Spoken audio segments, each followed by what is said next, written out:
4, but it's usually like, 5, 6, 10, something like that. But this next picture, this is pretty incredible. Look how tall these things are. It's almost to the guy's knee, up here to the hip. It was stunning. It's a really neat place. And I took a picture of it. He's another botanist I know that was out in the field with us. And so we've it's not really considered a rare orchid, but the situation that there's that many in one area is kind of unusual, very unusual. So, when you walk, you don't even have to get to them. We were, a good ways back, several feet back, and you can smell them. That's why it's called odorata, because it's real loud in the smell. So we got a few problems with orchids, and I say problems. Tracking them in the field is kind of hard because sometimes they go dormant and you think you're missing them. It's like, okay, they're gone. And of course, with a lot of things that are rare or unusual, loss of habitat is always a big deal. That's with plants, animals, all sorts of stuff. There may be conservation areas.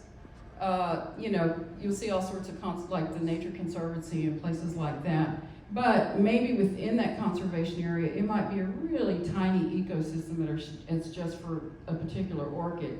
And it's kind of hard to just protect one small area. It's easier to protect a large area. So that's kind of a problem. There's a lot of orchid enthusiasts, and social media has created a huge problem for that. Because, for instance, someone might see a neat orchid and they'll take a picture.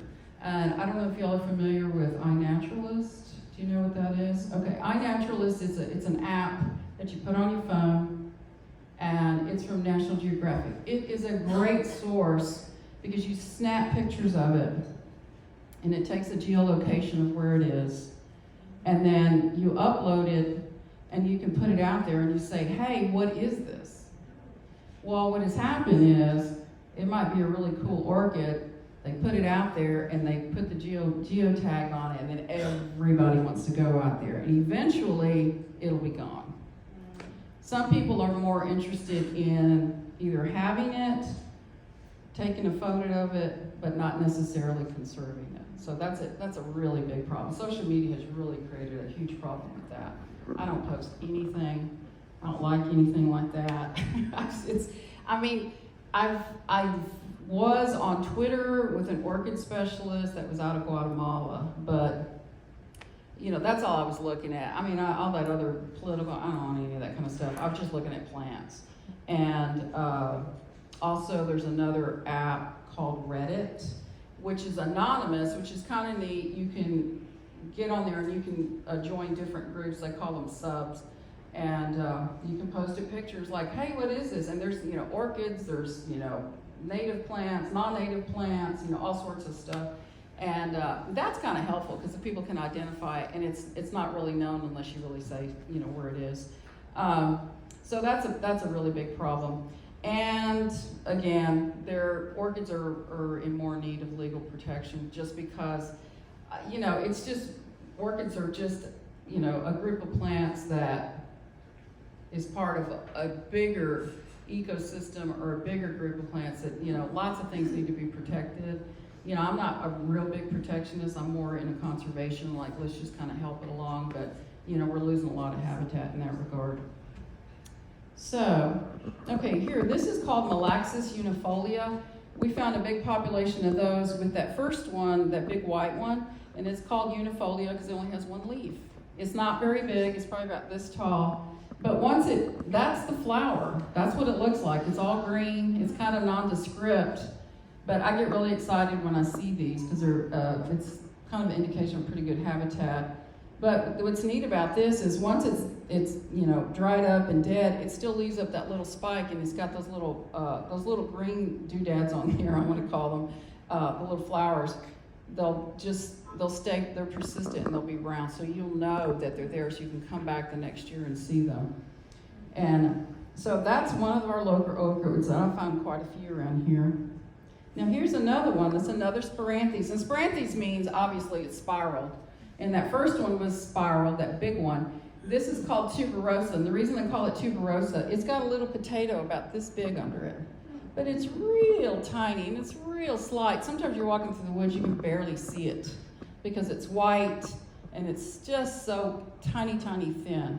And you'll see how big that is. That's a pouch on my camera bag. So, I mean, it was about this tall. Sometimes they get a little taller. They go in real sandy, kind of rocky type habitat. I've seen quite a few. I had been in the field probably 20 years before I actually saw one in the field, and I was so excited when I saw it. There was nobody else to celebrate with me. I was by myself. But you'll hear me. If you're around the woods with me, sometimes we all kind of get excited when we're out there. Here's a close-up of it. And each one of those are all little tiny, tiny flowers. So it's a raceme. It has several flowers on one stalk. So, excuse me, and those are all tiny, tiny orchids, and they all have to be pollinated. This one is called Plantanthera nivea. This is one of my favorites. It's a white orchid, and I'll show you a next picture of where it is. I found this in Sabine County. Gosh, I hate to say. I was cruising timber because I used to work for the Forest Service. It was hot. It was the end of June, and I was like trudging through this young plantation. I was trying to get out to the road. I'd been there all day, and I came up on this, and it was this eureka, and I happened to have my camera. But that was back in the day when you didn't know you had a good picture until you got home and developed the dang thing. And I was just praying the picture came out. I was like, there's nobody here. And this was before GPS. So I got my little map. I had a topography map, and I put an X. I was, I think I was pretty close to it. And this photo I took probably, I think it was last year before maybe. No, this was this year. I take that back. So they call it, for some reason they call it a frog torch or something. I don't know a lot of the common names because there's just like a bunch of them. I know some of them, but I talked to a botanist that has passed. She told me if you used to drive down around Beaumont and Lumberton, they would just be filled in the ditches. Not anymore. Now it's considered rare. Rare. It's not listed in the rare connotation, like federally listed. There's not any kind of ruling against it, or for it, excuse me. But you don't see it very often. So when I found this, I called a couple of people, and it was the furthest northern location is in Sabine County. So it was kind of a big deal, and it got put in a book, so I was really excited. So, wow, that's a big deal. Yeah, that was a big deal. Excuse me, I'm gonna get a sip of water here. So we have a lot of white orchids for sure.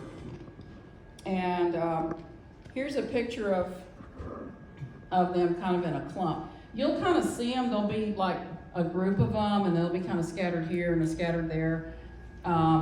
And what's kind of interesting to me, I've noticed, I've been on different panels for like, climate change and that kind of thing. When I first found these, it was late June. They were pretty much open. There was a couple of them that had, they still had a bit to open. It was late June. Now I'm finding these the 1st of June. So that's a big time change. And I attribute it to the changing patterns of weather. I mean, I'm kind of old now, but I've noticed just in my short career, which is considered short, last 30-something years, I can see the changes in the weather just from watching the plants. And so it's a real deal. There's a lot of political stuff behind it, but it really is a big deal. And this crazy weather we're having and no rain, I'm pretty much convinced. So that's the Plantanthera. They call it the snowy orchid, which is, I think, a good name for it, too. Now, here's another one that's fairly common. That's a Plantanthera ciliaris. And they call it ciliaris because the end is kind of ciliated. It's, kind of frilly at the end. And those are very, very common. in the habitat. You see, and there's a place just right down the road here. Y'all are probably familiar with fox hunt. You see, you know, it's the big longleaf hill and all that kind of stuff. Well, in there, I was in there probably, I don't know, 15 years ago. I go there a lot because there's a lot of neat stuff in there. Because I still work contract for the Forest Service, so even though I don't work for them, they hire me to do botanical surveys and stuff. But there's a kind of like a little bagel in there, and I was in there one year, and there were hundreds of them. The whole place was just orange. It was just beautiful. And it's kind of like that. There'll be one or two, and then all of a sudden there'll be hundreds, or then sometimes there won't be any. So it just kind of depends. But those can get, pretty tall. Sometimes they get really big. And here's looking down. It's kind of a spiral looking straight down from it. Yeah, it's really kind of neat. And then there's what's kind of interesting. Okay, this is kind of orange, and there's 3 or 4 that kind of look similar if you're just kind of walking by. Here's another one. This is Plantanthera cristata. This I found just down the road too on some national forests. It hadn't been found out there. We found it in 2020. Yeah, I mark everything by COVID, isn't that horrible? I remember 2020. So, but that one is called cristata because when you look into the flower, it kind of looks like a little cross coming in there. That one hadn't been found probably in over 30 years, and so we found it in this county, and it was pretty exciting. That was beautiful. It was another one of those eureka days. It was wet. We were wet up to here. We were slugging water all over the place. I was watching out for snakes, and I was looking out for hogs, and it's always something like that, And when I started my career, hogs were not a problem. It was almost kind of a novelty. Oh, did you see that pig? Or beavers, it was kind of unusual. Now they're all over the place, and you kind of have to watch out for them. But yeah, I just found this down the road too on National Forest along the drain, and there was a bunch of them. It was really neat. It was really, really pretty. And we found it along with that other orange one, the Ciliera. So you kind of have to, I kept taking a picture, and I had other photos of all the different ones so I could compare them. I said, is it that? Is it that? So I sent it to my friend, the orchid expert, and he's like, yes. He was really excited too. So, and my daughter was with me, and it was on her birthday, so we had a good day. And that's it, kind of close up. And they all kind of like a little monster face on it. So that's it. But a lot of it has to do with the lip, the lower lip. That's how you can kind of tell how long it is and how frilly it is. And here's yet another one. This was called Plantanthera chapmanii. This is a beautiful one. It's I know it looks similar, but if you look at it really close, it's slightly different. And those grow in big clumps, and those are they're really more vibrantly orange. They're gorgeous. So, I got a typo there. That should be a lowercase c, because that's the species. Sorry about that. But there's a good many of those down around the big thicket. There aren't any up this far north. They're pretty much further south. But if you ever get the opportunity to go down, what county is it that in? Not Liberty. South of Newton. It's the Watson Preserve. They got a boardwalk. It'd be a great field trip for y'all. It's really pretty. They've got a little boardwalk, and there's all kinds of neat plants. These are here. There's some wild milkweeds. It's really a pretty place. And it's from here. It's not that far. It'll probably take about 45 minutes. Is it Jefferson County or Orange? It's Orange. Isn't that where Watson? Watson Preserve, Geraldine Watson. It's right close to the big thicket. That's actually, part. But it's off of Gore Store Road, whatever that county. That's hard. Hardin. I used to live there. Okay. I was like, that sounds like it's Hardin. I've spent the last 3 weeks down that way, and I can't believe I couldn't remember. Yeah, you knew where Gore Store was. But it's really neat. It's just open. You just walk. You don't have to pay or anything. And they have a little foundation, so it's really neat if you get a chance to go down there. And then there it is. It's more. It's got more of a columnar look with a spike on top. It's a beautiful, and it just looks really pretty in setting. So I took those photos, I think it was last fall. And then here's the one that everybody gets excited about, is this one. That's the little yellow lady slipper, and we have those here. And everyone, because it's big and it's showy and they're tall and everybody loves them. Nobody really knew they were around here until someone from the Texas Parks and Wildlife had kind of done a survey of the national forest in Texas, and he started finding, we haven't protected this, we haven't seen this. And you can go to herbariums like at SFA, and now a lot of the herbariums have their specimens, their dried specimens online, so you can find out where they were, located at. Now they're starting to conceal some of the locations because, of course, people will go out there and try to dig them up. But 2 years ago, this year was terrible. We didn't hardly find any that were in flower. But last year, it was unbelievable. We found 2 new populations. I found one, and another friend of mine that's a botanist, he found one, and they were gangbusters. Some years it was like you can barely see the leaf. You just don't know. They're kind of hit and miss.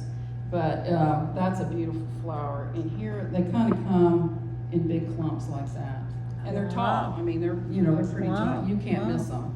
You can't miss them. Sometimes they're kind of, they'll kind of be, I don't know, depressed, kind of small. But most of the time when it's a good year, they'll be really, and the leaves are real showy. It's really kind of incredible. And they only grow in really, really rich places. There's a lot of plants that grow, there's a lot of, moisture.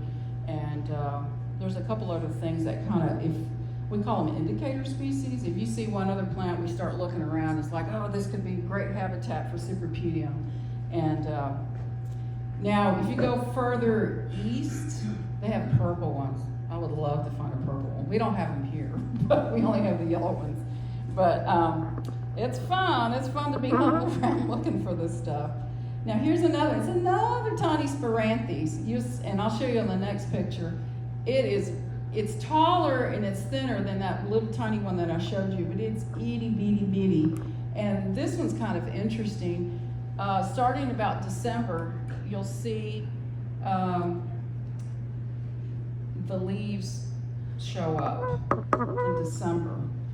And in January, most of them will be up and they're kind of flat, oppressed to the ground. We call it a rosette, but there's no flower. Then that disappears, and then this comes up. So you kind of have to remember where you saw those leaves, or put a pin flag, or take a GPS point, or something like that. And then they flower. This one's kind of unusual. This is known all the way to the east, but what the orchid expert that's my friend, his name is Joe Liggio, and I'll show you his book here in a minute. He's decided that this one's probably going to be a new species because ours flowers at the same time that snowy orchid is in the summer, the middle of the summer. The rest of the country, it's in the spring. I mean, it's like 3 months difference. So it has a lot of the same characteristics. It has a lot of the leaf pattern, but the flowering is different. So, and it's, so they've decided that it's probably either a variety or a new species altogether. They're probably very closely related, but they're not sure. We need to do DNA studies on that too. And apparently, that's kind of expensive. But it's really kind of cool because in the other part of the country, when it's flowering, it retains its leaves, but here it does not. It probably has something to do with our heat. But, and here's this picture. There's my pencil right next to it. You see how thin it is. So you walk right by them. It's like, it was here. And then it's like, don't step on it. We're always like, you're stepping on it. We're looking and looking. We're always doing that, And I was like, you're stepping right on it. So here's the leaves. You ever see these in the very early spring or the winter? That's what they look like. Those are already starting to go. They're starting to warm up. But a lot of times they're like stuck to the ground. And found those in Sabine County. They're also in Angelina County. Found several in Angelina County. And this next one's pretty cool. That's called a Hexalectris. It's really, really pretty.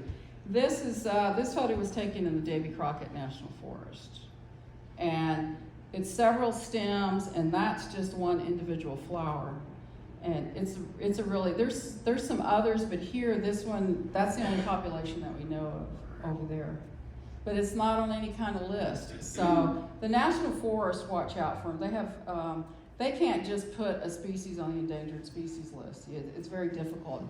It takes years and years. You have to put up a bunch of data. I've been on review panels for certain plants that they wanted to list, but it takes several years. It has to be in the Federal Register. You know, experts, you know, send in their data. And I mean, anybody can say, hey, I think this needs to be listed, but you need to have the information behind to back it before they'll even take it up and consider it. But I was on a review panel for, there's some rare plants in St. Augustine County and Sabine County. That's the only places they occur. They're about this big. And then also for a hibiscus. So I was on, but I mean, it's like years, and they're like, hey, we're still reviewing this, we're still looking at it. So, you know, it has to go, everyone has to see it, it has to be in the Federal Register, different experts can, you know, comment on it, and then they make a decision if there's enough data whether or not to list a particular species. But I wish this one was listed because it's so pretty. And you find them in clumps like this, which is really, really cool. And they really do stand out if it's a good year. These I took last year. These photos I took last year. And so if you ever see anything like that, I'll give you my card. Now this one's going to be tough to see. I don't know. You see this little bitty, it's just this little bitty green job with a little, looks like a little club sticking up. That's called the Listera australis. I'm not, tway blade, I think is what they call it. I can't remember, don't quote me on that. But it just kind of looks like a little plant growing out in the woods. I mean, it doesn't look like anything special. And I'll show you this next screen. That's the flower right there. It's just this little, it's probably about this tall, and it's kind of purple. And you'll see those in the spring, early spring. And those are pretty common, but I still get excited, you know, it's like, oh, you know, it's kind of welcoming the spring. But I get excited about all sorts of plants, so it's nothing. My husband, he's like, we're driving down the road, I'm like, stop. He's like, what did you see? He goes, how can you identify anything going 70 miles an hour? And I said, I'm that good. Okay, here's another one. It's called, I know y'all probably seen this, especially if you have any hardwood around. It's called Tipularia discolor. And the reason it's called discolor, now this is the same type of thing. The leaves come up in the winter, you see them all over the place, the leaves die, and then the flower comes up in the spring. So, and I'll show you the next spring. And you'll know for sure whether or not it's a Tipularia. The backside is purple. So it's easy peasy to figure out. And the leaves are fairly big. Sometimes they get really big if they have a lot of overstory. You know, they've been in a lot of shade, the leaves get rather large. And that one is fairly common, but it's also an indication of a really rich site, which, you know, is nice to know, because then there could be other things that could be growing and it hasn't been disturbed too much and that sort of thing. So the next picture, that's the flower. It's really neat. And they can get really tall too. I've seen them almost knee-high too. And same thing, you know, there might be a bunch of them, there might be just a few, but last year I found where there was just, you know, oodles. There must have been over 60 or 70 all in one area, which is, you know, kind of neat. And so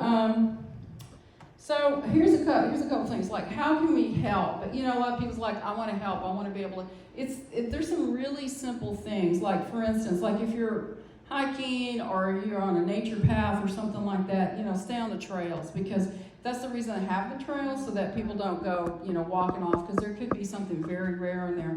And a lot of places, they don't want to mark where anything is, because then that kind of gives people an idea as to where, you know, oh, there's something neat there.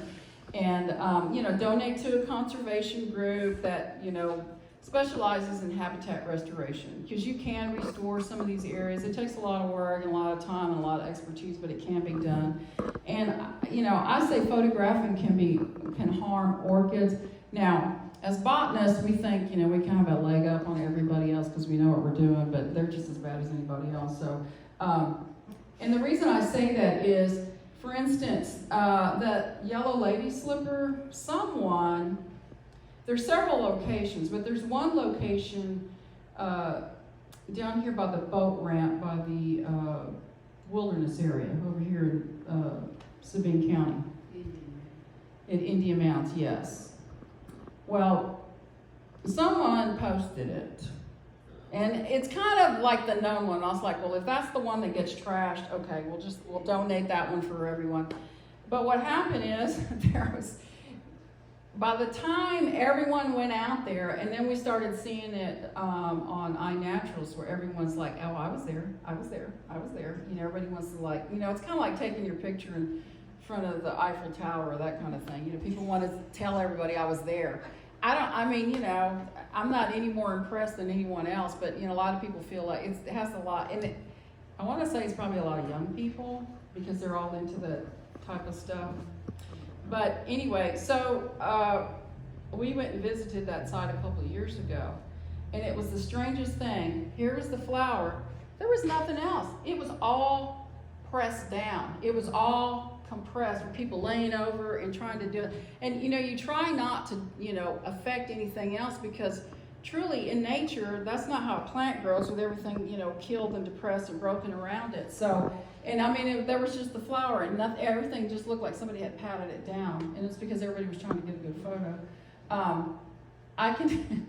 It's so funny, we went out to go look at one of these orchids, and this other friend that I work with, and he goes, that must have been where you were. You could tell I was laying down. But hey, I didn't affect anything. I said, that was just grass and stuff. It wasn't, because I was real close to the road. But you can tell where people had, set up and all that kind of stuff. And but really, those plants are companions to the one that you're interested in. So they really need to be there. So that's why I say photographing can harm orchids. Never dig up orchids. They're very, very difficult to transplant, and most of the time it's just kind of pointless. I tell this story, I tell it every time I give a presentation. There was a rare plant growing along the roadside. It's beautiful. It was a penstemon, a red penstemon. I don't know if y'all have ever seen it. It only grows in sandy areas. And I saw this lady. I should have stopped, but I thought it's none of my business, because it was in the highway right away. It's a beautiful tall red flower. Gorgeous, gorgeous, gorgeous. And she had pulled up her little fancy car up there, and she was dressed, and she was out there trying to dig it. And I was like, really? That population's gone. It's gone. She just killed it. I know she didn't get it home and regrow it. I know that, because there was no way. It just doesn't transplant that way, because it comes from seed. And I'm pretty sure it didn't work. And the other thing is, report orchid poachers. There's a lot of poachers out there. There's probably some around here. There's other plants that we're working on in this area, and we know people have marked them so they can come back and collect them. Like, there's a wild witch hazel around here that's red, and we're collecting seed and taking photographs, and they're doing DNA studies and stuff like that with another agency up around Maryland. And but we know some folks that were trying to propagate them and trying to collect them, and we're like, for what? You can only put so many things in your yard, but we feel like they're probably selling them.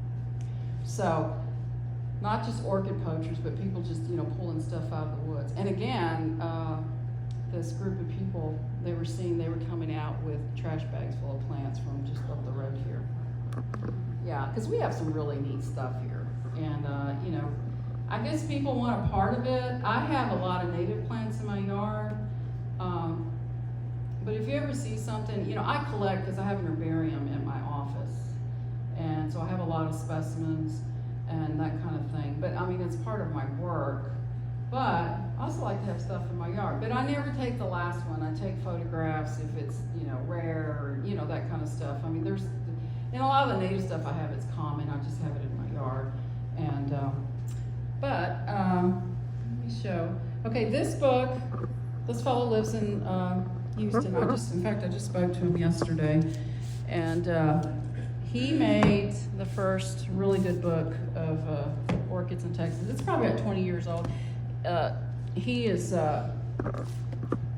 did all these with film, so he said he wants to do them all with digital photography.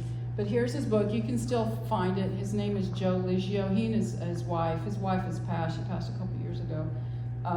She helped him publish this book, and he's the go-to here in Texas. And he really does know.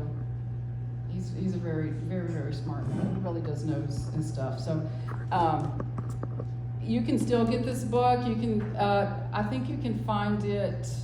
I think eBay still has, or maybe you can find it on Amazon. eBay, I think, has some old copies. So, so that's a good book. And we can cut the lights back on.